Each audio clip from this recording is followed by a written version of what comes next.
Il a un papillon dans la tête qui l'empêche de penser.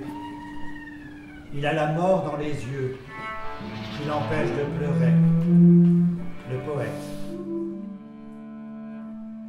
L'idée, c'est au fond se dire, si ça vient, c'est que ça a un sens. Et j'ai envie d'être totalement libre.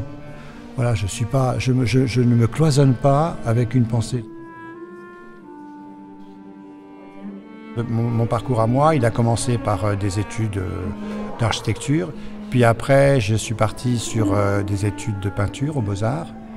Et puis, j'ai commencé à exposer. Je me suis installé dans un petit village, pas d'ici. Je suis bien dans ce que je fais, voilà. Donc ça m'accompagne. Et puis j'écris. Et puis je me dis que voilà, je produis des choses. Je cours pas après des expositions. Je peins et j'écris tous les jours.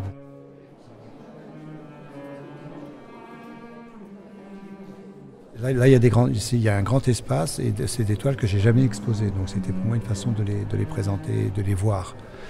Ensuite, j'avais envie peut-être de faire ce parcours. Il y a peut-être des choses qui se passent dans ma vie, des petits tournants. Enfin, j'ai l'impression que ma vie est très sinueuse, donc il y a plein de tournants. Mais là, j'avais envie un peu de regarder un petit peu à partir du premier tableau, Le Voyeur, où c'était mon triangle de Chine, à l'époque où je dessinais des histoires, où je racontais des histoires en les dessinant. Et puis petit à petit, comment j'en suis arrivé à essayer de laisser aller la peinture sans le verbe. C'est-à-dire que je finis par raconter des choses sans utiliser les mots. Ou si j'utilise les mots, je ne les illustre plus, je les mets directement dans la phrase.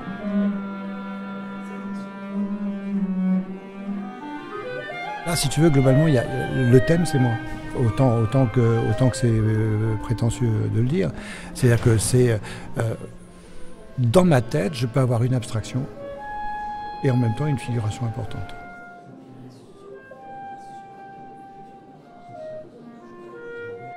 Et puis j'ai rencontré le théâtre. Et en rencontrant le théâtre, j'ai encore à mélanger les deux, théâtre et peinture. Et finalement, je suis bien dans ce que je fais, voilà. Il est dégrideur.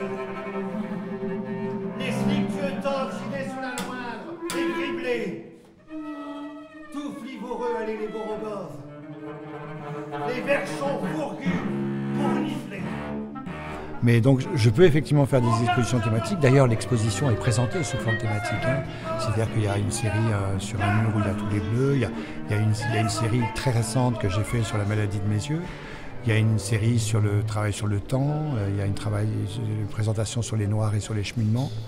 Donc c'est curieux parce qu'on pourrait croire que mon exposition est présentée sous forme de parcours, alors qu'en réalité c'est beaucoup plus mélangé que ça. C'est pas des moments séparés et linéaires, c'est des moments qui s'entrechoquent. Je peux en même temps faire un cheminement sur mes noirs et des pulses, et en même temps avoir besoin de parler de ma maladie.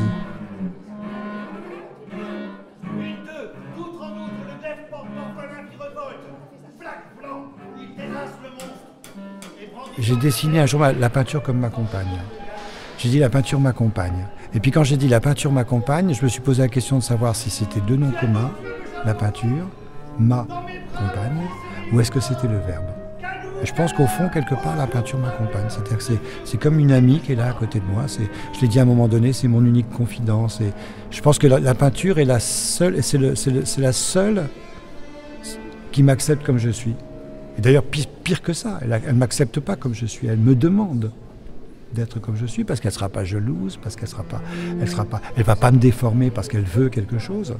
Ce qu'exige ma peinture, c'est d'être comme je suis, ou d'être honnête. Autant qu'on peut être honnête, parce que les premiers mensonges qu'on fait, c'est à soi. Dans le sens que dans ma peinture, il y a toute une partie qui est dans l'interprétation picturale des choses. C'est-à-dire que tout d'un coup, j'utilise ma peinture pour interpréter. Et il y a un autre monde que j'adore, c'est le monde de la poésie. Et donc j'ai beaucoup interprété des poèmes dans ma Rimbaud, la série des Bleus.